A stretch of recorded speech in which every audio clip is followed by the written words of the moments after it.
Achtung, Achtung, welcome to We Have Ways of Making You Talk with me, Al Murray, and James Holland. James with a Bren gun lurking in the background, as ever.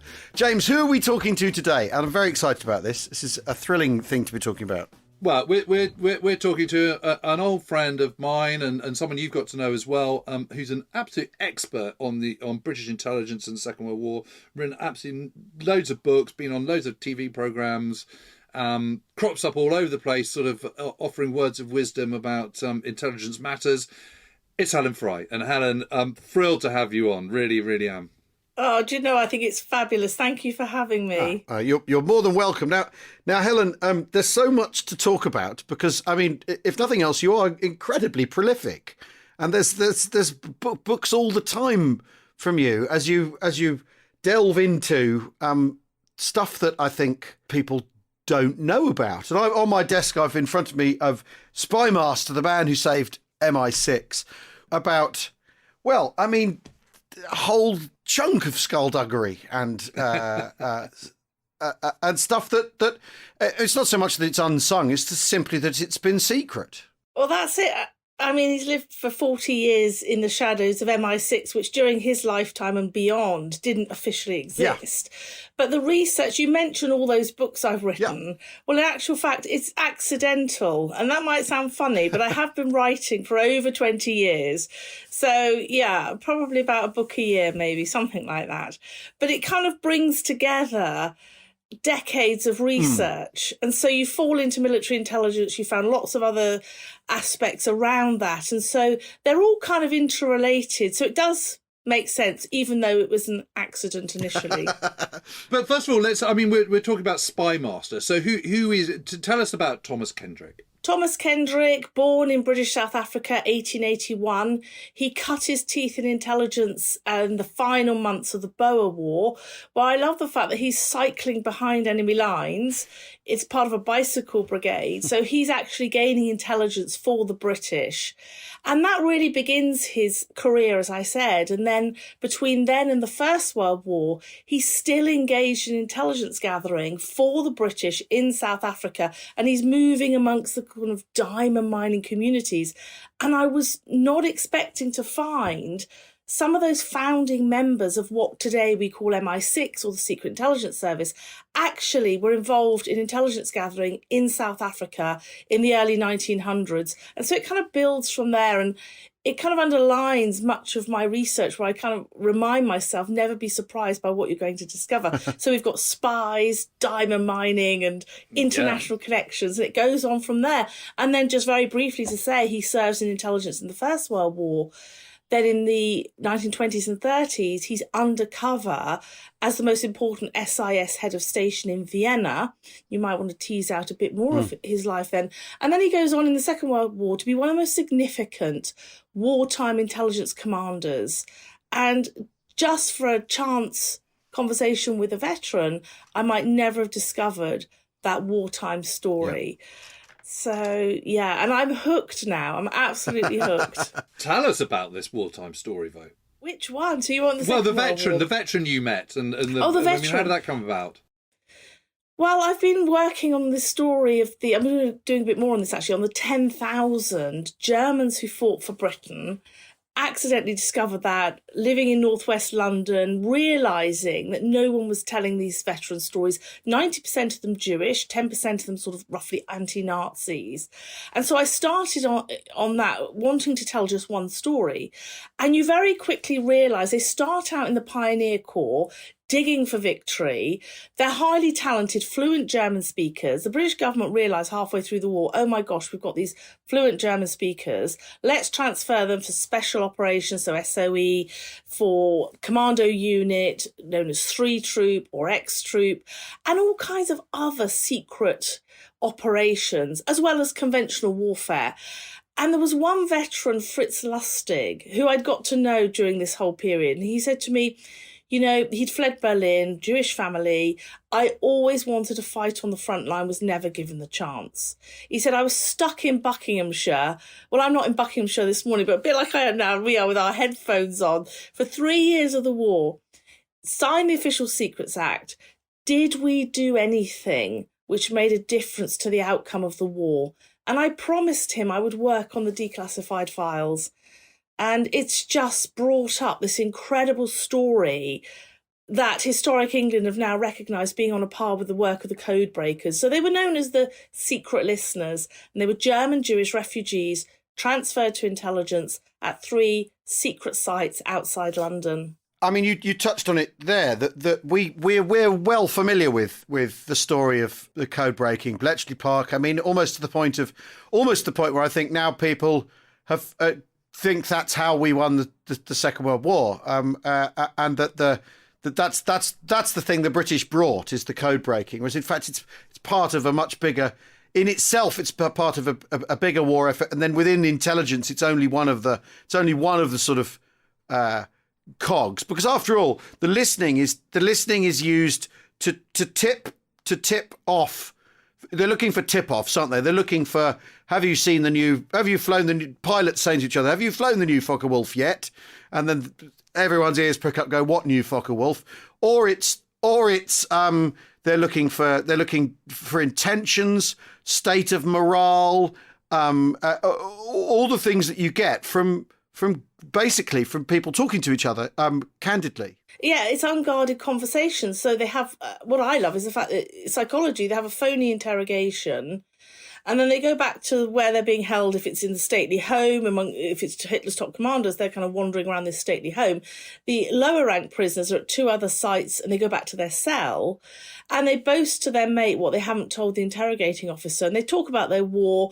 I mean, the moment they're talking about their wives and their childhood, the microphones are not... Yeah, we listen through the microphones, but we're not recording that. But the moment they're talking about battle plans or their war, they inadvertently give up. I mean, there's just volumes of it. And my appeal now, and James, I hope you'll work on some of these for your material on Italy and Monte Cassino. There are so much of this material that if anyone's writing a book on the Second World War, they need to at least look at these files to dismiss anything that might not be relevant. But, there's so much of it there. I think it's going to start and is starting to change our understanding of the war. And in many cases, you have eyewitness accounts, which we may not believe to be particularly reliable. But again, it adds a different side to the picture. And so this is multi-layered, and it's actually a really exciting, if dense, archive. We're talking about 75,000 transcripts of conversations, and they're not only a page long. Well, I looked at loads of them for my Battle of Britain book, 10 or 12 years ago. And it was fascinating because, of course, one of the things that came across so much in their conversations that were transcribed was just how much Bomber Command was doing in their airfields over in northern France. And that was a real awakening for me. I mean, I'd always sort of felt that Bomber Command hadn't quite had its due. But here it was in black and white from the words of the Germans themselves, sort of going, oh, God, these bombers are over there. I couldn't get an inch of sleep. And, God, we're always worried that the Blenheims and Wellingtons are going to be coming over. And, it was so repeated. It was extraordinary. And it kind of underlines a part of the battle that people at the time hadn't really been talking about. So you're right. It's revelatory. If there's stuff about them talking about their experiences at casino, then but that's really interesting though, Jim, isn't it? Because what you're talking about there is the sort of the infill, the human bit that you can't, Ultra after all tells you how many Staffel are at which air base and when they're moving to the next place, and whether their logistic train has arrived and what they're probably going to be ordered to do. But to hear them saying, because after all, what you've got there isn't necessarily what Bomber Command are doing. It's what their impression of what Bomber Command is doing, and which is the real doughy stuff in between the numbers, isn't it? The stuff in between how people feel and what their impression of stuff is, which is the stuff of morale. Which, after all, one of the things you're trying to do is figure out the enemy's morale and how to break it, isn't it? Well, they had a huge admiration for the Spitfire. You probably remember that, James, when you were looking. It's like, can't beat the Spitfire. And then there's one scene in particular where you've got 2 prisoners of war kind of looking out the window saying, oh my gosh, and there's a dogfight. It's during the Battle of Britain. There's a dogfight overhead. And these are rare eyewitness accounts. Okay, that might not add to the intelligence side, but it does give us probably a unique I don't know of any other examples where we get such a colourful and full picture of life in the Second World War. Yeah, you also get, for the Battle of Britain stuff, you get a very, very good picture of the morale. Because obviously, to start off in the early part of the 1940s, they're kind of like, well, I'm not worried about being here because I'll be released soon, because when we come over, I'll just get released. It'll be fine. This is just a temporary blip. And you see that, if it's a graph, it just goes downhill. You've still got some sort of diehards sort of going, no, it's all going to be fine. We're going to invade, any minute in the sort of third week of September. But they're notably far fewer. And those who are sort of going, well, I think, everyone's absolutely on their last legs over in our airfield, and everyone's finished, and, everyone's completely depressed, and no one feels that the top brass are listening and all that sort of stuff. It's, you notice that, and by reading a lot of these things, and as you were saying, Helen, there's so many, aren't there, that you do get a picture, and you could do your own sort of poll. And polling and sort of algorithms on the basis of what you're reading in this. But also the Battle of the Atlantic. I mean, this needs far more in-depth study. I have begun, it's sad, isn't it? I've begun to list all the U-boats that were sunk and the survivors came through these sites. I haven't finished it yet because there were so many. And I was astonished, like right across the wartime, you are kidding. And all the intelligence they brought, particularly on new technology. But one of the key things we needed to know, which we couldn't ascertain very well, was how successful, our campaign was, and the loss of U-boats and how quickly they could replace them. And at one point, actually it's one of the senior commanders, and actually Rudolf Hess himself, who came through Kendrick's sites, but was at a fourth site, Myatchit Place. They say that, we're rearming at one U-boat a week. It's like we're thinking, this can't be true, the comments. But then later it was verified as being accurate, much later in the war. So we're picking up material that we don't necessarily know that it's accurate, but in hindsight, we now can tell the prisoners were giving us really, really valuable. So it's about assessing with other sources a material on SIGINT that helps Bletchley Park. It's massive. It's just a huge and very exciting archive. If you can shift paper, and that's what you have to do. It's not digitised. No. But I think what we should do is, I'm not sure we've actually explained what is going on here. So basically, they've got these houses. There's Trent Park, which is Philip Sassoon's place. He's got Port Limp, hasn't he? And he's got Trent Park in northeast London, and officers are brought there. Luftwaffe officers, particularly at the start of the war, are brought there, and they're grilled one-on-one and quite harshly. And it's this whole sort of single light thing, and they obviously don't give anything, and then they're sort of given proverbial sort of cocoa and biscuits and comfy chairs, aren't they, and put in a room together, and the rooms are bugged, and it's the transcripts of those buggings that we're talking about. Yeah, so the microphones, which was highly sophisticated for their day, they came from America, the Radio Corporation of America, they were hidden in the light fittings, and in Trent Park, because there were two other sites later, but in Trent Park also in the fireplaces. So very clever kind of psychology, and occasionally they would use what's known as a stool pigeon. I'll explain that because some listeners might not realise. Stool pigeon in the early part of the war would be one of our guys that would dress up in uniform and pretend to be a fellow prisoner. And it wouldn't just be for a few hours or a couple of days, it would be for quite a duration. And that he had to have a cover story, and that took quite a nerve. And one of those stool pigeons was Olivia Newton-John's father, Bryn Newton-John. And that amazing, isn't it? I know. Yeah. And then later, of course, 42, he goes to Bletchley Park. But, he's doing that in air intelligence. This is a tri-services, air, navy and army intelligence. And that, again, was a new aspect of intelligence working together. So it's incredibly clever. It's relying on psychology, relying also, sometimes not giving them a full interrogation. And they go back, and we know this from some of the conversations, they go back to their mate and they get frustrated and they say, wow, the British are stupid and incompetent. Well, of course we're not. We know exactly what we're doing. It's great. And thousands of German prisoners of war come through Trent Park in that first part of the war. Of course, having opened originally from September 39 in the Tower of London. I love that part. The first 3 or 4 months of the war, you're taking your first German prisoners to the Tower of London. Where else? Yeah, that's very good. Yeah, where else? Where else? So who are the biggest names that kind of go through this process? Yeah, how can I pick out I the mean, biggest? Hess, obviously, I suppose. Yes, Hess is held. You can read in Spymaster at the behest of the head of MI6, who's moving him around. He's at a fourth site, Myatchit Place, it's near Aldershot, specifically for him. But I think it's those top commanders, those that are first captured in North Africa. And this is the extraordinary... Yes, von Thoma and people like that, and von Arnim. Yes. Didn't they all come through? Kramer, and later, after D-Day, you have whole swathes of them. Those top commanders coming from Brest, Love... Panzer Meyer. Doesn't Panzer Meyer go through as well? Yes, yeah, him as well. And von Choltich, the commander of Paris. And this continues all the way through to the liberation of Belgium, Holland, and into the invasion of Germany.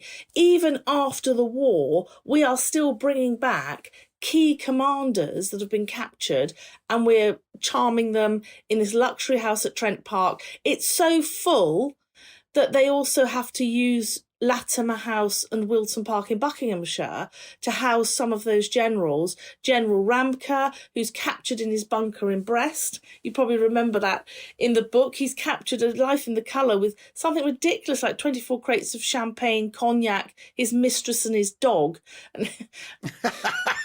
And the intelligence reports say, we brought the whiskey, the cognac, the cognac and the champagne back with him, but we left the mistress and the dog behind.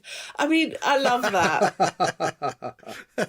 So, Helen, it goes from quite a small operation, doesn't it? I mean, in many ways, it mirrors the way Bletchley develops, because Bletchley expands and sort of industrializes, essentially, doesn't it?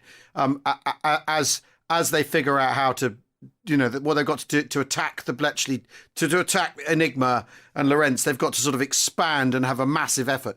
This goes from sort of pilots who were shot down, people who've been captured in Norway, some of the people who've been in the bag from the fighting in the summer of 1940, and then after Tunisia falls, like a massive expansion, doesn't it? The North African campaign, they start to fill up with people, but then they capture so many people after North Africa, it sort of has to expand quite rapidly, doesn't it? Yeah, in fact, the foresight of Thomas Kendrick, who's the commanding officer, who set this up with no blueprint, he realises, it's that belief. Who would believe that we could win the war at that point? And at the end of 1940, so way before North Africa successes, he's looking for two more sites, which he requisitions in early 1941. And those are the two I've mentioned, Latimer House near Chesham in Buckinghamshire and Wilton Park at Beaconsfield. So his foresight is even before that. And that top secret memo, which I love to quote, which gives him an unlimited budget to set up those two extra sites.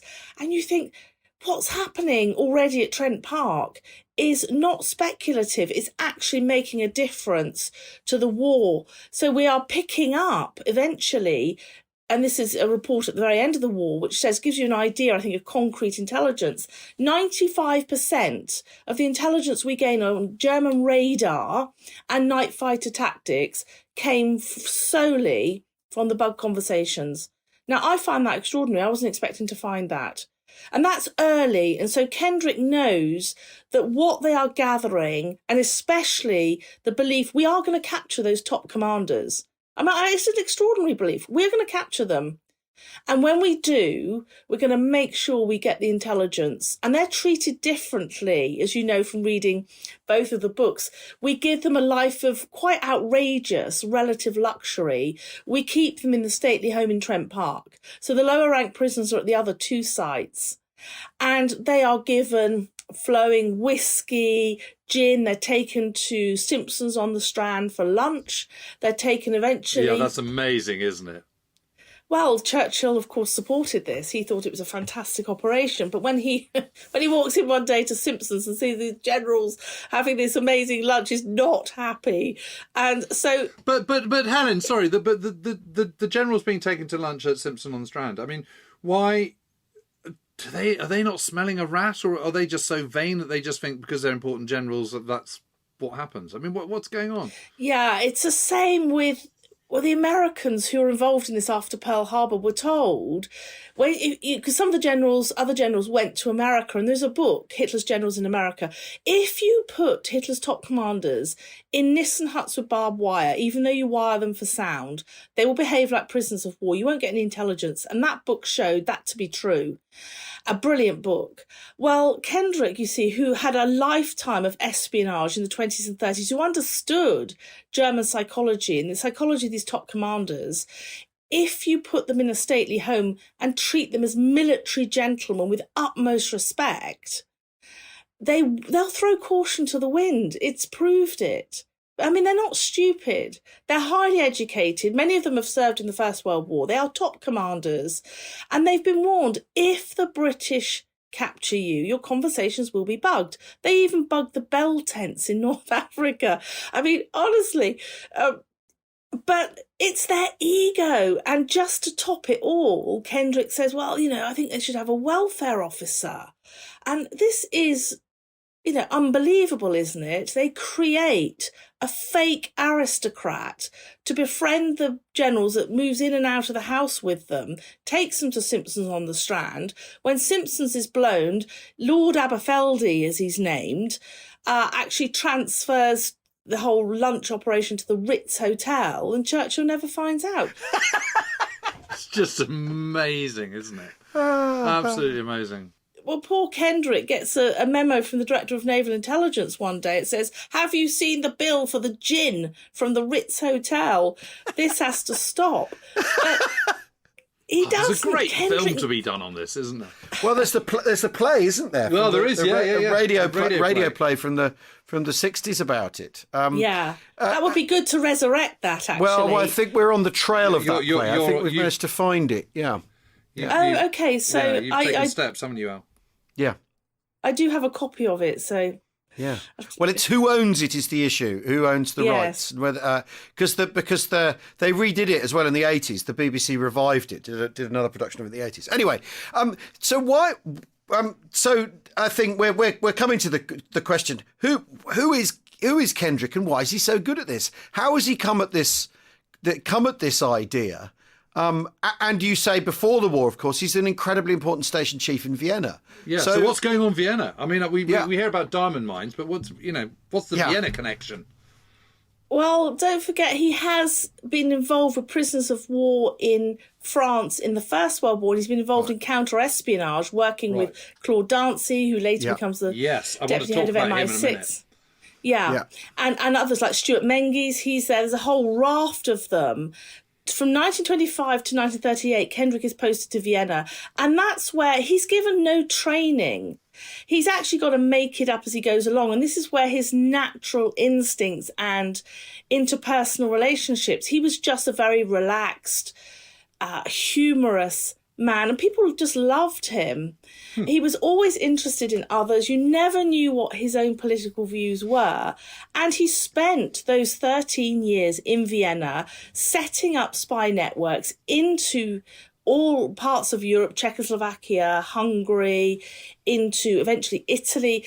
Originally, he's spying on the Russians. He's tracking really successfully Soviet spies, agents, Bolsheviks who are trying to destabilize democracy. Might sound familiar in contemporary times. And then in the 1930s, he's got the dual threat of Russia and of communism and Nazism, and that network goes in as far as the ports in Germany, and he's collecting intelligence, but he has to create his agents, his informants.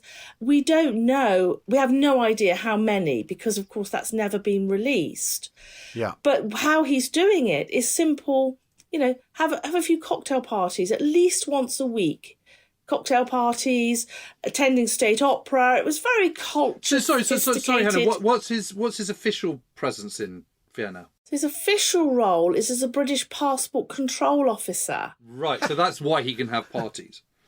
He can have parties, he's going in and out of the legation, he's entertaining all kinds of people, and his circle includes countesses, European aristocrats, military figures, but also musicians, intellectuals. He has a fascinating life. I mean, he loves it. He's a natural charmer that loves this kind of life, but actually he has one aim, and that is to send intelligence back to London. So it's the kind of charm offensive and building a circle. And you never know when any of those friendships are going to be useful. Yeah. But it is, according to the MI6 official history, Vienna in this period was the most significant, most important posting of any SIS head of station. And you can see why. And just to go on to Claude Dancy. So Claude Dancy is number 2 in MI6, but as far as I can make out, seems to be kind of running the show effectively. And Patrick Marnham, who yes, we all had a conversation with Patrick last summer, and he's been on the podcast and all the rest of it. Yeah. He thinks that Dancy is the sort of devil incarnate and evil and responsible for bringing down any number of SOE networks in the Second World War and all the rest of it. And Rob Lyman, who we also know is a great friend of the podcast, vehemently disagrees with this and thinks that Dancy was really, really good news, and the SOE were just a bit, or F section anyway, were just a bit rubbish, and that actually the kind of the most effective part was MI9 obviously, and MI, is it 11? No, MI9 and his Z group, and Colonel Groussard and all the rest of it. But where do you sit, Helen, on Claude Dancy? He's a shadowy figure at best, isn't he? He is. It's a very mixed figure. And Jimmy Langley, who was at the heart, he was an escaper, at the heart of MI9, actually sort of referred to him as Uncle Claude. Right. And I think people had mixed views. There were others who said, well, you wouldn't want him at the dinner table. I think not everything has come out about him. I think he was, as I say in my MI9 book, I think he was able to make the tough decisions which Stuart Menzies couldn't.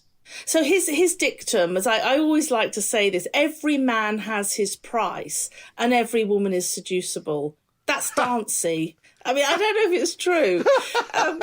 So you ought to have a poll to see if it's true. But that gives you an idea of how he sees the world and how he's going to operate in it then. Yeah. Well, nothing, as far as I can tell, and I haven't done masses, he just crosses the life of Kendrick in South Africa just after the Boer War. So he's everywhere, there. Helen. He's everywhere, He's Helen. everywhere. He's running SAS. He's got fingers in SOEF section. He's got fingers in SOERF section, the French part of it. He's got his Z group. This sort of shadowy extra kind of agency that he totally is responsible for. He's obviously running the show in MI6. He's pretty much running the show in MI9 as far as I can make out as well. Or not running the show, but he's got he's got his fingers in that particular pie as well. There's not much that he's not touching, and he's obviously extremely ruthless and extremely efficient. But I think he seems pretty good at what he does, doesn't he? I think you're right. He's a kind of traditional spymaster on one level, but also he has that ruthless side. So in the MI9 book, for example, that whole issue of those double agents, possibly a triple agent, working in France, it's possible that he actually did betray the SOE networks. I haven't studied it in more detail, but I could quite honestly believe that he did. If he felt SIS operations were going to be compromised. And Holland is another example with Engelspiel, which is really so complex. I don't know if anyone's really got their head around it. So there are a number of these betrayals, but if it was for the greater good, because of course SOE blowing everything up, Dancy's very nervous about this. And he's nervous about crossing the MI9 escape lines with the SIS escape lines. So therefore he's put in charge of MI9 and SIS escape lines to keep them separate. So he's really influential, probably deserves a new biography. The original one, Colonel Z, I loved it. I keep dipping into that. But the problem is, he's even more shadowy than Kendrick. He's there pulling the strings of MI9, but he's not mentioned in a single MI9 document. That's amazing, isn't it? Well, it does seem to be that That's incredible. It certainly seems that MI6 knew that the Prosper circuit had been broken, I think, as early as March 1943. And obviously it completely comes undone in kind of June and July 1943. And they don't do anything about it. But I get the impression that they just think the SOEF section is just a bit rubbish and loose cannon and actually achieving very, very little. And maybe, as you say, it's one of those kind of sort of... the greater good is to just sort of let it run its course. It's all good. We were saying about the interconnectedness, because there's another figure crucially at the heart of this, of F section, is Vera Atkins. Yes, of course. And Kendrick knew her family way back in South Africa. Again, it's the connections. Her grandfather and father worked for Kendrick right through and well into the 1930s. When they moved back to Romania, they're working off the Danube, they're watching. That's right, because she's Romanian, isn't she? Yes. And was she communist? Potentially. Was she a traitor? No, I don't believe she was. But she's actually one of the bridesmaids when Kendrick's daughter gets married, his only daughter, gets married in Vienna in 1931. And when Vera Atkins... And we should just say, Helen, for those who don't know, Vera Atkins is the handler of SOEF section female agents. And Vera Atkins, when she came to claim British nationality, who was one of her referees? Thomas Kendrick. And one of the others was Kendrick's brother-in-law, Rex Pearson, who also had 40-year career with SIS. His role was pigeons and gadgets to do with pigeons. I mean, he's a bit of a Q with pigeons. Amazing. And exploding rats and what have you. We need to take a break right now. We'll be back after these propaganda messages from the world of capitalism.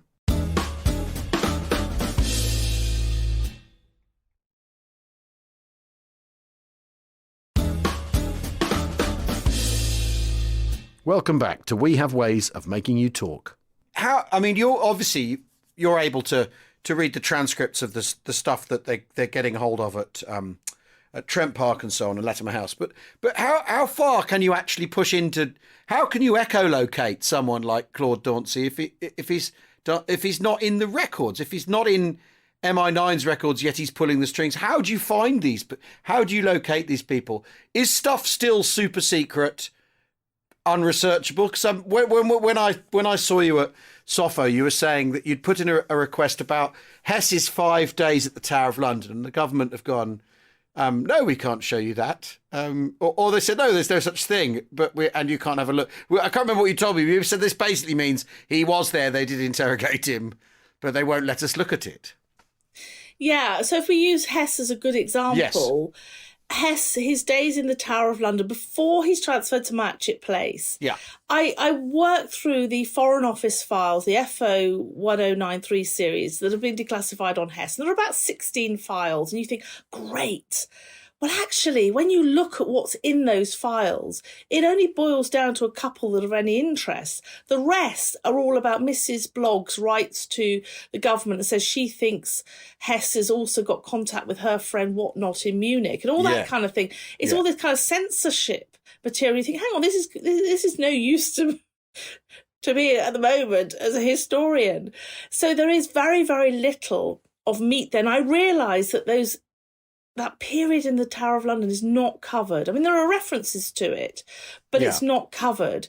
You have no idea if there's any files. So I did a Freedom of Information request on those files, not knowing if there were any. And I was told, no, you can't have them. So we know they exist. Why? I don't know. Why a period in the Tower of London would still be sensitive. But if it is, and actually it's not only Hess, it's also Kendrick. Right. So the Foreign Office what is the big material... secret? I cannot think of anything that could be so secret that they can't release it to the public domain now. Now? It's like 80 years ago. Yeah.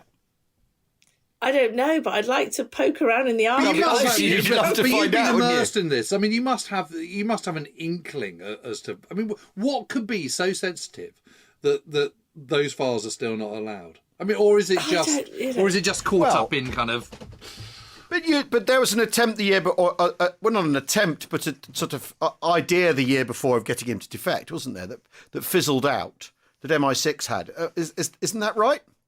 Well, I think I accept that view that Michael Smith has robustly argued that Hess was lured here by MI6, and it's clear that he's being. If you look very closely in those FO files, his movements are being controlled by the head of MI6. Hess doesn't move around unless head of MI6, actually says so. And in fact, his 3 minders are all SIS operatives. So his minders at Myatchit Place are Kendrick, Frank Foley, another interesting character, British Passport Control Officer in Berlin, and this mysterious he gets Mr. lots of Jews Barnes. out, doesn't he?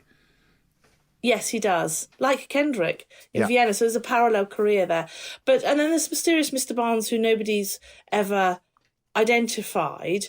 So these 3 figures are clearly SIS. So SIS is all over it. But did we get intelligence from Hess? And you can read my books to discover. I think we did. We did. It is clear. It's just we didn't believe him. We thought he was exaggerating. Right.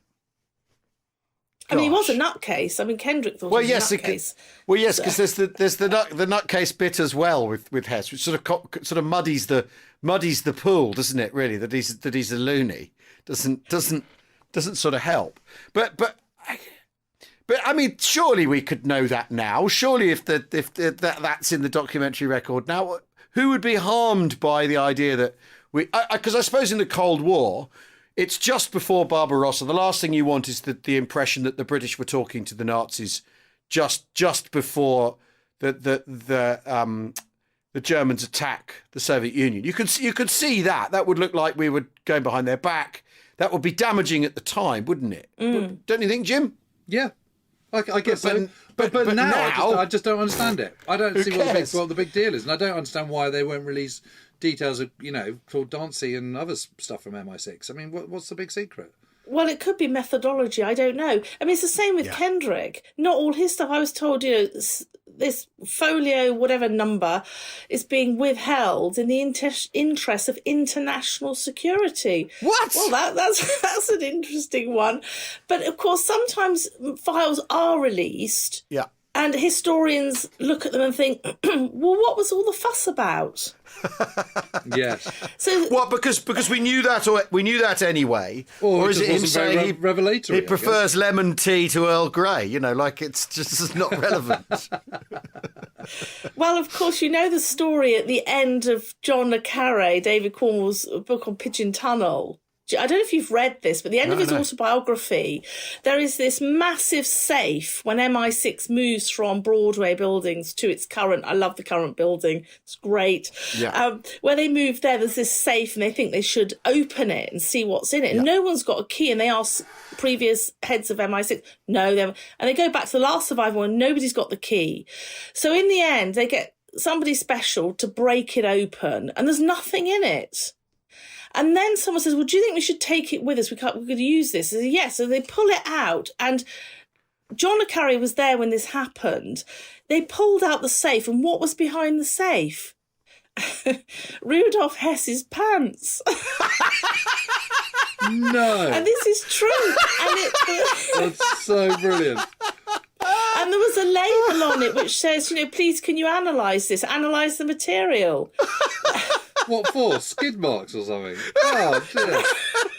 That's fantastic. It might be his trousers rather than his pants. I mean, I'm going to have to go back and have a look. But how bizarre. But why? Okay, so they might want to copy his uniform. And we know that's probably something that was done in the Tower of London because Charles Fraser Smith, that worked for MI6 and MI9, says so in his little memoirs.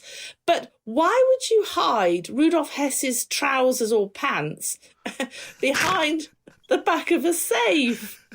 I mean, it's bizarre. The skullduggery of the Secret Service. Oh, they do things their own way, don't they? The Secret Services. That is absolutely amazing. My God. I mean, mind boggles. So there's material still classified. We all know that. But I think, and again, it's part of the journey as historian. rather than getting frustrated, I've now accepted that. I thought, okay, that's okay. We'll work with what we can and what we've got. But it does mean we can never have a complete picture, particularly of intelligence history. But I'm probably one of the minority that think that's okay. I don't know what you guys think. I mean, you're interviewing me. I'm not supposed to be interviewing you. Well, I think it's really frustrating. Do you? Yes. Yeah. Well, I think it's also, but I also think it's inevitable, isn't it? And anyway, that you know, you look at say you look at the Normandy battle, Jim. There is a paucity of accounts, say, from infantrymen. So there's vast swathes of unknown, even within the world that you'd think was concrete in terms of evidence. There's vast swathes of personal experience that have simply. That don't even exist. I mean, the intriguing thing with the intelligence world is you might expect somewhere it's been written down, somewhere, somehow, someone made note of this, that, and the other. Unless, of course, they didn't. You know, unless it's because these people are all connected, because they all know each other. That, you know, they discuss it over Sunday lunch, and then they proceed to go from. You know what I mean? Rather than it being formal necessarily, if it's all people who are bridesmaids and chums. I mean, is there a sense that it's a bit of a chumocracy and not as perhaps professional as it could be? Because that's a criticism that's often sort of angled at the British intelligence world. Is it's full of chaps and gentlemen and people, clubbable people, rather than hard-nosed spymasters. Although everyone you've talked about so far sounds like a hard-nosed spymaster. I think they were highly professional. Yeah. Actually. Yeah. And that's borne out, I think, from Kendrick's biography. And someone has actually written a review on Amazon which says, I don't know what they know, but they said Kendrick's legacy is immeasurable. And I think we get an insight. There's so much probably in his world that I haven't managed to uncover, and that's okay. Yeah. And in a sense, that whole secret world, because it all hasn't been released for vast swathes of intelligence, Hess being another example, a key example, it's open to conspiracy theories. Yeah. And so you've got swathes of conspiracy theories about, you know, what happened to the real Hess. Did he die? Did he stand trial at Nuremberg? And all these aspects fuel the interest, I suppose, in spies and espionage. So do we want to break that bubble, guys? Do we really want to do that? I think keep the mystique. Helen, you want to find out what happened. I mean, whether that breaks a bubble or not, that's collateral damage, isn't it, to your curiosity? But I don't want to end up in a pit somewhere because I've learned too much. Of course, but as we go back to 80 years ago, how could anyone possibly? I mean, methodology, though, is obviously a big part of it, isn't it? And if he's created a way of doing spying, particularly this way of holding people and getting them to spill the beans when they don't realise they're doing it. Because after all, just to go back to something concrete, you know, the V weapons program. Yes. Because the V weapons program, the people at RAF Mebenham would like to say it was them that I first identified the V weapons, but in fact, there's people at Trent Park, isn't there, who are talking about it. I went to a rocket trial a couple of months ago. You know, aircrew have been shot down. Say, I went to a rocket trial a couple of months ago at that Peenemünde place or whatever. And there it is. You know, it's happening. It's extraordinary. Well, I was told, this is interesting, that one of the conversations that wasn't recorded, I mean, you're right, it was first two paratroopers at Latimer House that spilt the sort of beans on the feet, and then 10 days later at Trent Park. And those generals, one day, and this was the heads up, it wasn't recorded, this conversation, but they were sort of talking about, well, the equivalent, the German equivalent of sausage and mash. There's this cafe that does this fantastic sausage and mash.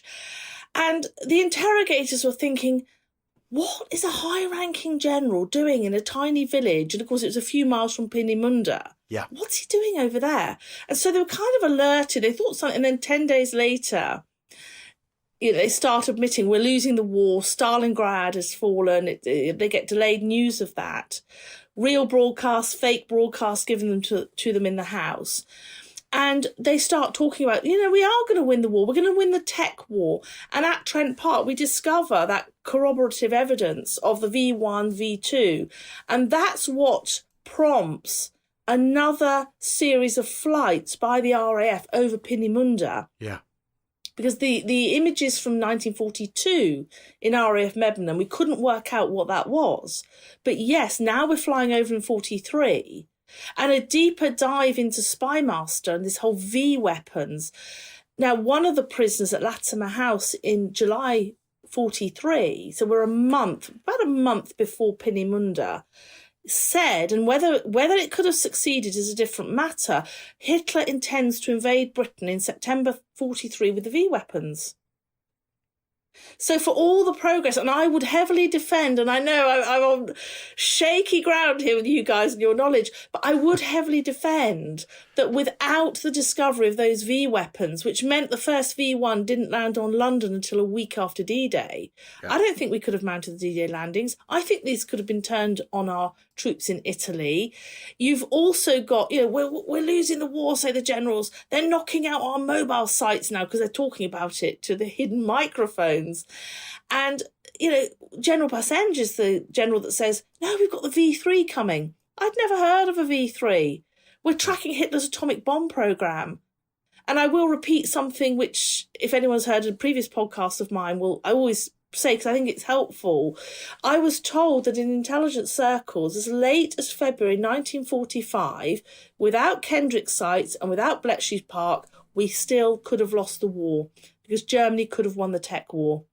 And we're into Germany. We still could have lost. I do find that extraordinary. Well, this is really interesting because the other day we talked to Tammy Davis-Biddle about the strategic bombing campaign and how it takes on a different complexion in the early months of 45, when you've just had the Ardennes offensive and the basically a very bleak mood comes into Allied High Command about will we ever win this war? Can we win this war? Or when are they ever going to give up? And that, I think, those things tie together quite perfectly there, don't they, Jim? That if that's what you're getting from the people you're listening to, because after all, it's all new influx of people are being captured, isn't it? All the time. Yeah. So it's being updated, isn't it, by the new people you're capturing. The atomic project is downgraded in July 1942, and it's split. It's riven by rivalries, and there's a Kaiser Wilhelm Institute in Berlin, which is sort of broadly run by people who aren't particularly pro-Nazi. Then there's another guy who is massively Nazi, and they do detonate a dirty bomb, I think on something like the 3rd of March in Thuringia, 1945, but the atomic bomb never has a remote chance of becoming something really lethal, a proper atomic bomb. Not a hope in hell. They're so off the mark. Their scientists are so divided and so split, and there isn't the funding and there isn't the backing from the kind of the high command. But the V weapons is a different kettle of fish altogether, and they're definitely doing all sorts of funky stuff like working on 0 point and things like that. And there's some evidence, it's a bit murky, that experiments were done on 0 point and all the rest of it out in sort of the Czech, but what was Sudetenland kind of way. Under Hans Kammler, who's a very murky character as well, and the SS, of course, sort of take over complete control of that. And I think the autumn or summer of autumn 1944.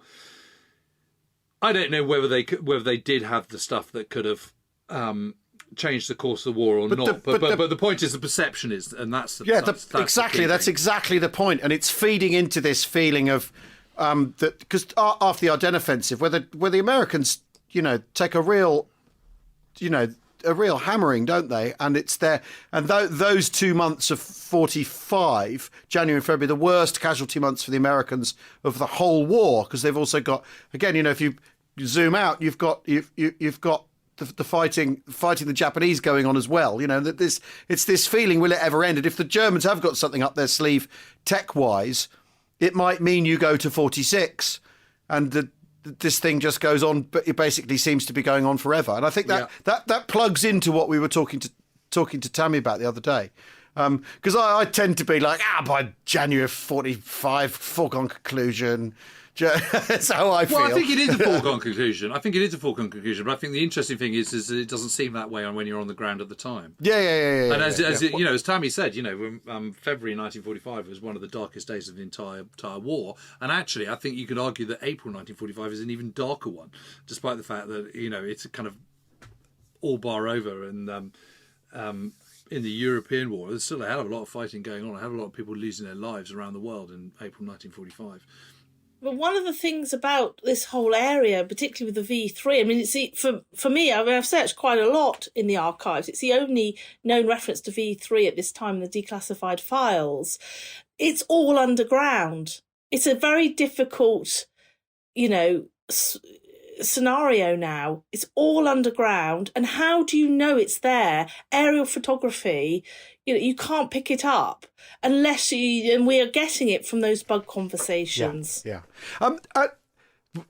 Just one more. I mean, because after all, this is, there's so much in this. What do they learn about what do the British learn about war crimes from these prisoners of war? In the Walls Have Ears, I have 2 chapters, and we are picking up details of atrocities. Kendrick writes, all prisoners are talking about atrocities. This is in 1940. We are picking up details, of the mobile gas trucks, which we didn't know about until after the liberation of the camps in parts of Eastern Europe in 1941. Middle of the war, one of the conversations, lower rank prisoners are boasting, we've already killed 3.5 million Jews. And his mate says, no, it's 5 million. And we now know, the British intelligence say, well, this is accurate. 3.5 million, it can't possibly be. So in hindsight, we now know this to be accurate.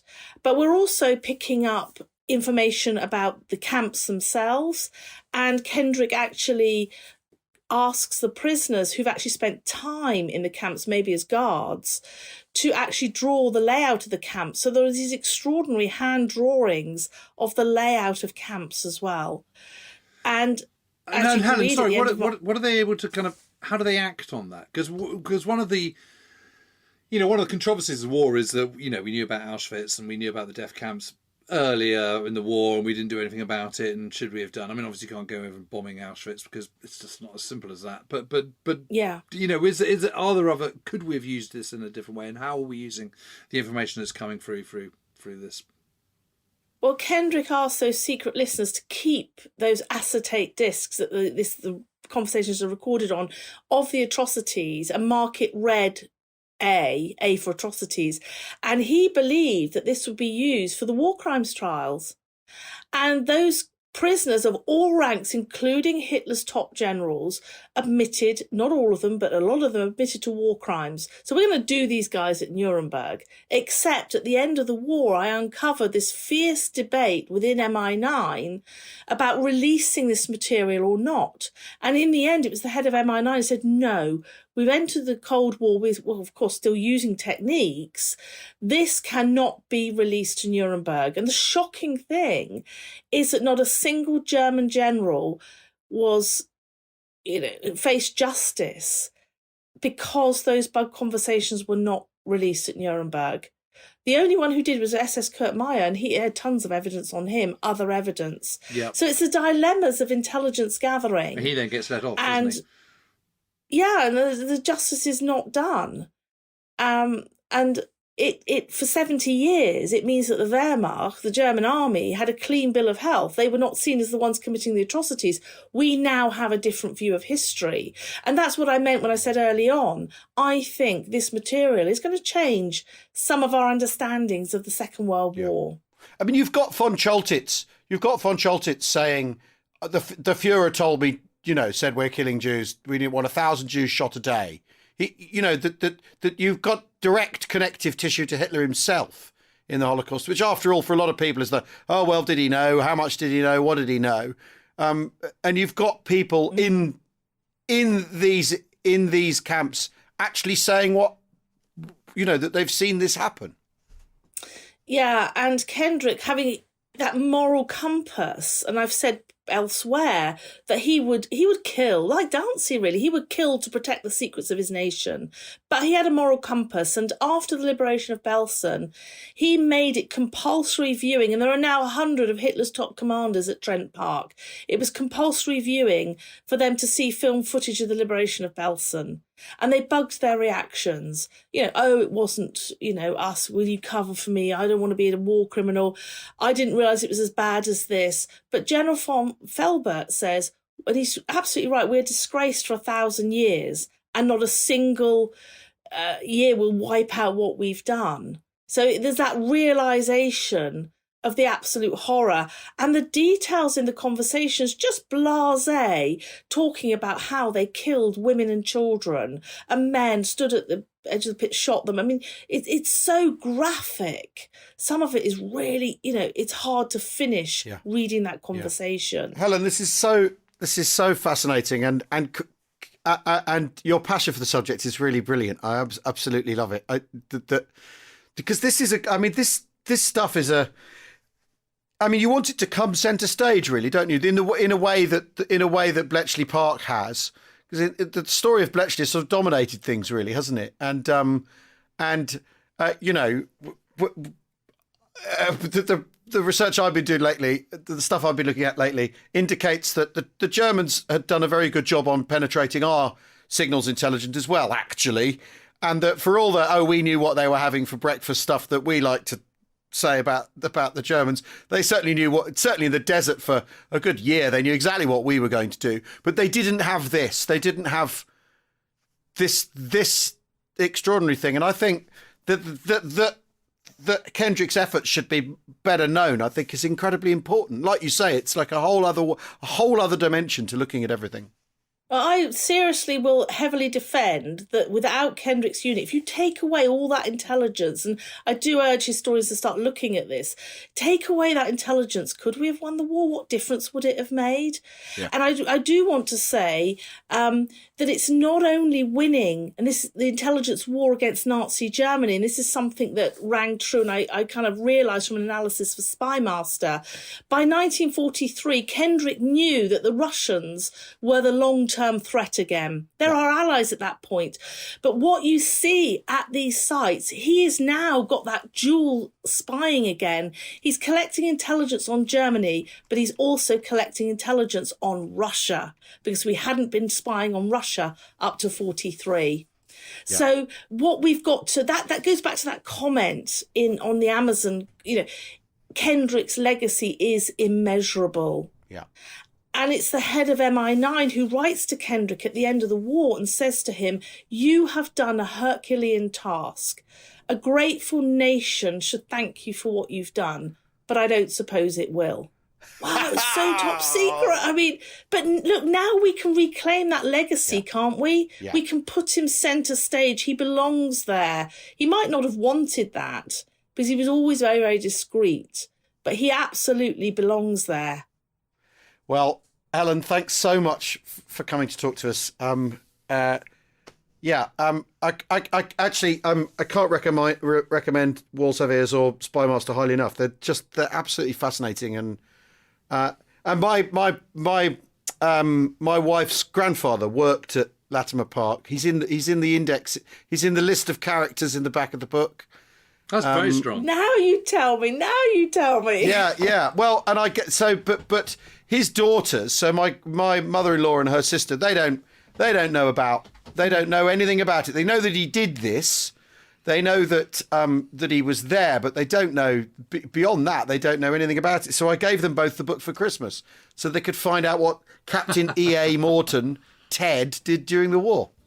There you go. Oh, it's priceless, isn't it? Priceless. So thank you. Thanks for that, helping with my Christmas stockings this year. That was great, Helen. Thank you. Yeah. Thanks very much. Thanks everybody for listening. We've been talking